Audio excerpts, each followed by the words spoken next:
for me. Can't you see how happy we would be? You could raise a family, a boy like us, a girl like me. Can't you see how happy we would be? Ah, Georgia, how's the dentist? What's the matter with her? You haven't forgotten to buy organic carrots again, have you? The dentist has just told her that her teeth need straightening and she should have a brace. What, you mean one of those metal things? She's frightening enough already. Was that expensive? National health, I assume. Oh, that's all right then. I don't know if you've noticed, Andrew, but she's not entirely thrilled by the idea. Georgia, you'll have to put up with a little discomfort if you're going to grow up as good-looking as your grandmother. It's not a very convincing argument. I'm not having it done. Fine. You don't mind? They're not my teeth. I will be the one who looks like Bugs Bunny. Maggie, I think we should talk about this. We have talked about this at the dentist, in the car park, all the way home. I have put all the arguments to her, but nothing, and no one will convince her that she needs a brace. It's interfering with nature. You shouldn't try and change the bits of your body just because they're not perfect. Why ever not? Nature isn't always right. Just look at your grandfather. You start with your teeth, and the next thing is a facelift, and you become a completely different person. Well, that's not necessarily a... Can I have a brace? Only I want to look like a vampire. Oh, I think one in the family is more than enough.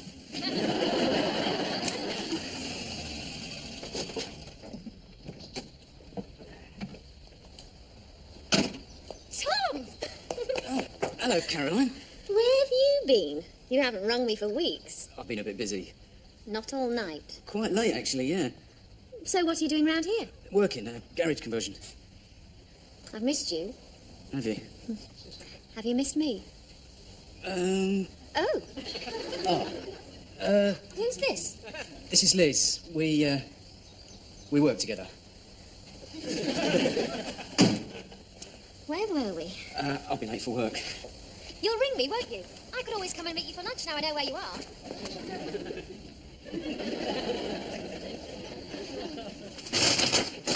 Liz. We work together. Why did you tell her that? Well, we do. Last night, I allowed you to, Yeah, and I'm very grateful. in spite of being warned to take one step at a time by Russell Grant's Starline. We did take one step at a time. We just took them quite fast, that's all. And the very next day, I find some woman dangling her bits and pieces all over you, and you enjoying it. I wasn't. Why didn't you tell her we were together? Well, I didn't want two women fighting over me in the street. Look, I didn't tell her because I didn't want to cause a scene. But Liz... Stay there. You got what you wanted from me. Now go back to your other women. Liz, since I met you, I haven't wanted any other women. Look, OK, so I played around a bit before, and some of them haven't got the message that I'm spoken for yet. How can they get the message if you haven't even sent it? All right, I will. I'll tell all of them. Those I can't reach by phone, I'll buy a bumper pack of notepaper and I'll write to them. Might take a couple of months, but what's right is cramp compared to your happiness, eh? That's not funny. Sorry. You just won't commit, will you? I should have known. My Cosmic Cupid compatibility guide warned me I could be fanning dangerous flames when the cool air of my Libra meets your fiery Sagittarius. Certainly did last night. Well, it certainly won't again. I have my daughter to think about. I will not be a slave to love. Liz, you're not like all the other girls. You're much more violent, but I like to think that's because you care about me. When you two lovebirds have stopped canoodling, the brick lorries arrived, Tom. Right, just doing a bit of arm wrestling. Oh, is that what you call it these days? I don't like this sweet. Well, why are you eating them? It was a present. David gave it to me. Oh, I see. Didn't like me very much, though. Can I spit it out? No. Wrap it in that and put it in the ashtray. There's cigarettes in here. You said you'd stopped. They've probably been there for ages. This one's warm. I could be the victim of passive smoking. I'm getting a cough. No, you're not. Our new teacher says stamp out smoking wherever we see it. Seems to be a bundle of laughs. She's a miss. And likely to remain so for some time.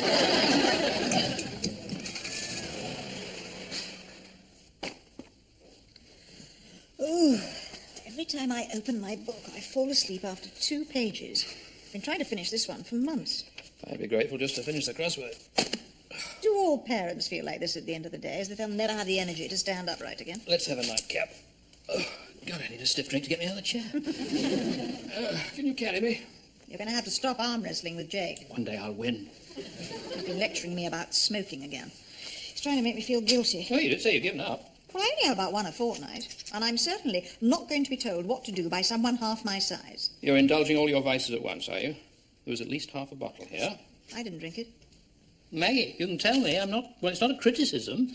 I just wish you wouldn't put the bottle back empty. I did not drink it. It must have been you. I think I'd have remembered. Well, who else could it be? Liz doesn't drink. Well, there are 3 other possibilities. Oh, you don't think George is a secret drinker? Or Philip. Well, I haven't noticed either of them putting their arms round me and telling me dirty stories. That's the effect it has on you. Oh. Well, it's a mystery. Can't just evaporate. Well, that's the excuse you usually use when the bottle's empty. One way of finding out, you know. Chalk marks.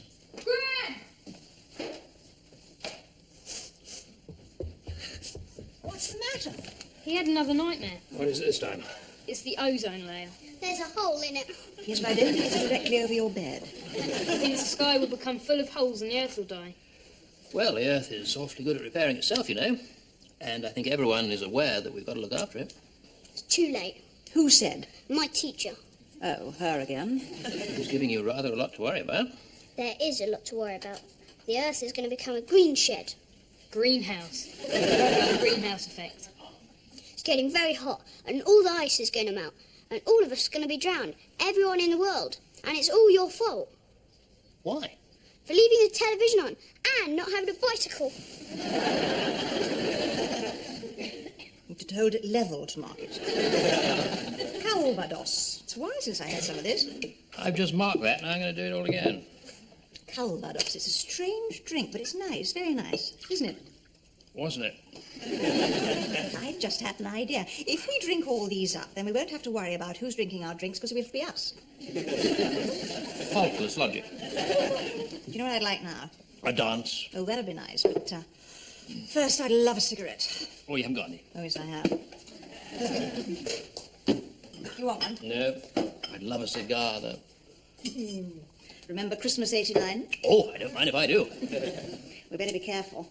Jake's teacher is probably cruising the neighbourhood in her cigarette detector van. You mean a cigarette detector bicycle? Oh, I'd forgotten how wonderful it was to inhale something that's really bad for you. Oh, this is what our life used to smell like. We don't have to do this, you know. Oh, it's such fun. No, I mean, we don't have to mark all the bottles. Well, there is another way. Really? Yes, we could just ask them one by one if they've been secretly tippling. True. Georgia. I've just come to get a drink. Bingo. So you're the secret drinker. Sad people.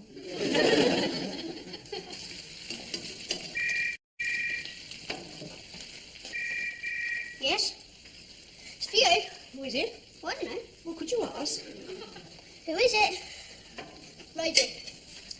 Rosie, can I call you back? I'm just doing breakfast. Thank you. Jake, when you answer the phone, you say, hello, Jake speaking, not yes. And if someone isn't here or busy doing something else, you say, can I take a message? Are you listening? What do you say? Can I take a message? I'm not eating meat anymore. Has Georgia been showing you pamphlets again? No, my teacher, Miss Hooey. I told you about the ozone layer. She's called Miss Hooey. How very apt. Yesterday she told us about factory farming. It isn't very nice. I suppose she chose factory farming in the third world. There's only one world. Yes, we call poor countries the third world. So what's the second? Good question. We all put our hands up when she said, who doesn't want to eat meat anymore? Right. So you're going to be a vegetarian, are you? Yes. You're going to eat what Georgia eats, braised tofu and dried figs. Might be. You won't be wanting this then, will you? Won't I? Well, bacon is meat. Can't I be vegetarian and still have a bacon sandwich? I should think so. I don't have to tell my teacher. No, of course not. I'll tell her. Get your school bag, Jake. I'll be down in a second.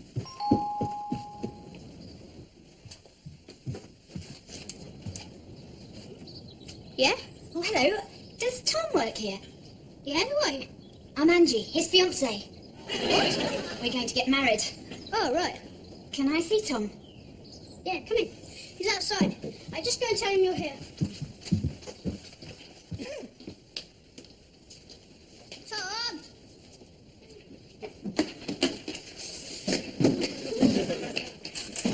Morning, Liz. Jake, are you ready? I am going to have to speak to those two, Which two? Tom and Liz. Every time I go in there, I find them wrapped round each other. Yes, I caught them at it the other day. Takes me back. Where to? I feel I have to knock every time I go into my own kitchen. It's just not on. I shall have to speak to them. Yes, well, make sure they can hear you coming. You don't want to catch them arm wrestling. Liz? Yes, Mrs. Prentice. Oh, sorry I'm late. I'm always determined to tie her own shoelaces. And then I had to catch the end of TV Doctor. Did you know that if a gallstone doesn't move on, it can cause an obstructed jaundice by preventing the bile from reaching the intestine? It's true. It causes all sorts of problems. Tom, Liz is here. He's kissing someone at the moment. Can I take a message?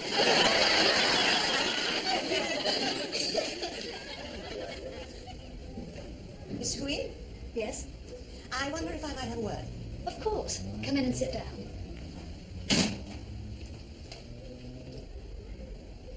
Sit here. I'll perch. What can I do for you? I am Maggie Prentice, Jake Prentice's grandmother, Miss Hui. Oh, are you? Please, call me Vanda. No, I don't think so. I understand you're fairly new to this school. Yes, it's my first term. It's always hard to make your mark. Oh, I think you made your mark. On my grandson. He's very receptive. Unfortunately. Jake has very much taken to heart all the things you've been telling him about animal farming and smoking and drinking and the ozone layer and heaven knows what else. I'm glad he understands the dangers. Are you? I do my best. Yes, but your best isn't really very good, is it? I'm sorry. Childhood should be a happy, carefree time.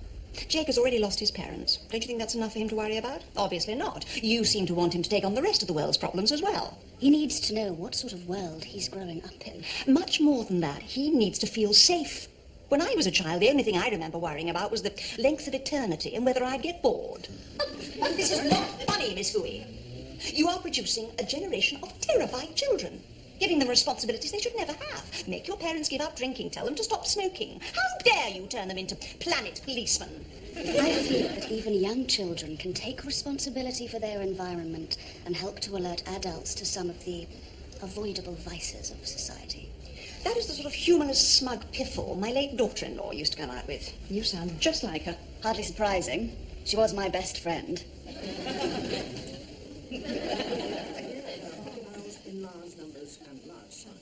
That was Tom on the phone. Oh, how is he? Well, progressing. The doctor said it's not very often he sees an injury caused by a flying ironing board. I knew she was going to say that. Well, school tomorrow. I knew he was going to say that as well. Have you done your homework, Philip? Haven't got any. I knew he was going to say that. He always says that. You must have some homework. Haven't a care. I did it on the bus. Right, let me see it. Right, now this is, Physics. I know, I can see it's physics. Oh, no, sorry, that's chemistry. Yes, that's better, that's more like it. More like what? More like what physics is like. What's physics, Grandad? Well, it's what's in Philip's book. Physics is a science dealing with properties and interactions of matter and energy. I knew she was going to say that. Shut up. And that. Andrew, I'd like a drink. I knew Grandma was going to say that. She's always saying that. I often know when people are going to say things before they say them. I think I must be a psychopath. Apparently we want, what's it? Kombu dried sea vegetable. And some sprouting mung beans. I hope that means more to you than it does to me. She's a carnivore. I trust that's the barcode and not the price. These shops always smell like a recently opened Egyptian tomb.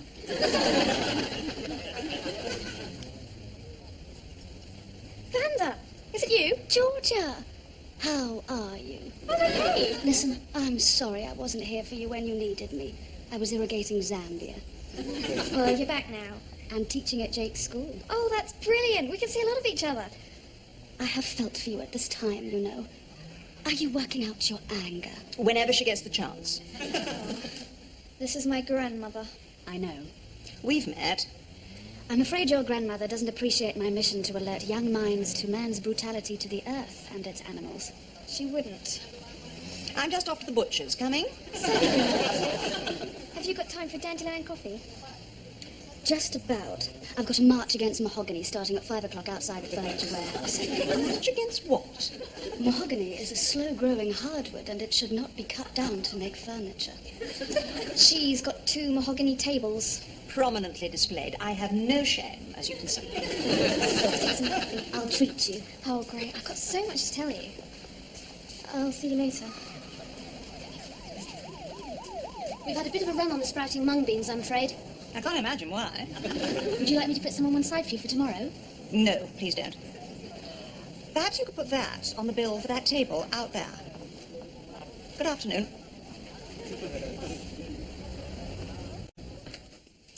I've made you some square sausages, Jake. Whoopee. It wasn't easy.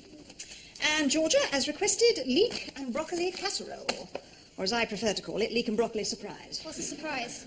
That anyone bothered to create a recipe of such mind-numbing dullness. Amanda gave it to me. She created it herself.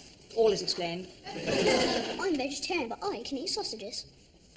Obviously, by the time they got to the 3rd child, they ran out of brain cells. You don't know everything. Compared to you, I do. I know that a vegetarian is someone who eats vegetables. And no meat. I only eat meat when I'm hungry. Yes, it is a moron. Georgia, would you lay the table, please? When you get your brace, you won't need a knife and fork. You can tear your food apart with your fangs. She is not getting a brace. She is. I heard her talking to Miss Huey today after school. She said she'd changed her mind. Has she? So, after all I said, after all you said, you have decided to have a brace. What made you change your mind? An intelligent opinion. Oh, thank you. Amanda said it was wise. And what does she know? It's not for vanity. Oh, heaven forbid. But whether we like it or not, environmentalists and activists are judged by the media on their appearance. Are they? It'll have to look pleasing and non-controversial. It's common sense. And Vanda Huey knows about common sense since when? It's important that nothing should distract from the message. What message? Whatever message I need to get across in the future as a spokesperson. For what? I don't know yet, but whatever is causing concern in the environment at the time. You mean you are going to have your teeth straightened in case in the distant future you have to appear on television to spout on about some balmy cause or other? I think of it as investing in the future of the planet, and so does Vanda. Right, well then we better get you on the waiting list. Oh no, that takes ages. Vanda says I should have it done privately. Her dentist says it very reasonably. She's made an appointment for me tomorrow. I need a drink. Jake, supper's ready. Oh, I can do one of those. Seems to be empty. You're going to have a serious liver. Cirrhosis. You mean cirrhosis of the liver? It's from drinking too much. Well, supposing we were. Supposing you thought we were. How would you stop it? I'd pour it all away.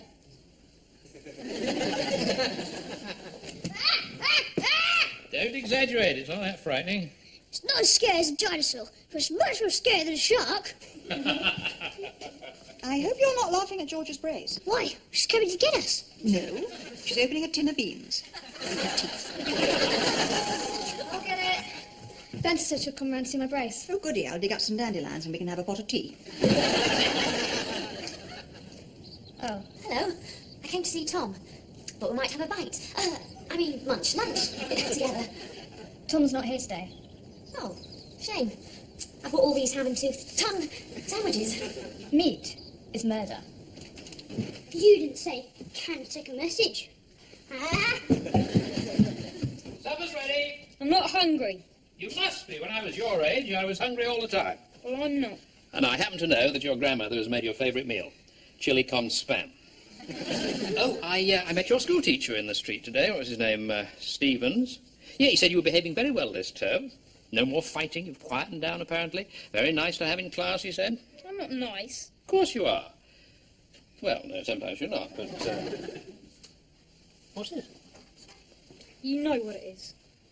Well, how did it get into this state? Broke. Broke? I broke it.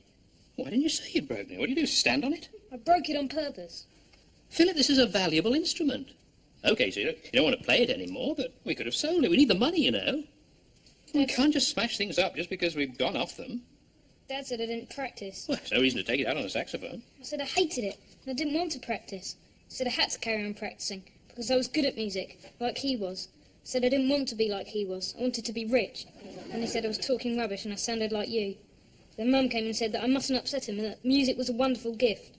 And I said if it was a gift, I was going to return it and get my money back. And he said, stop making stupid jokes. But I said I like jokes, and so did Jason's parents, and I was going to live with them. And he said, come back this minute. Mum said, don't you dare go. But I slammed the door. And I went. And then they went out in the car. And never came back. It's all my fault. They were cross when they went out. It's my fault they crashed the car. It's my fault they're dead. Listen, Philip, it's not your fault. The car went out of control. It was just a loss of concentration. Because he was cross. No, he didn't know the road very well. It was a wet night. And the car wasn't roadworthy. Brake linings were all right through.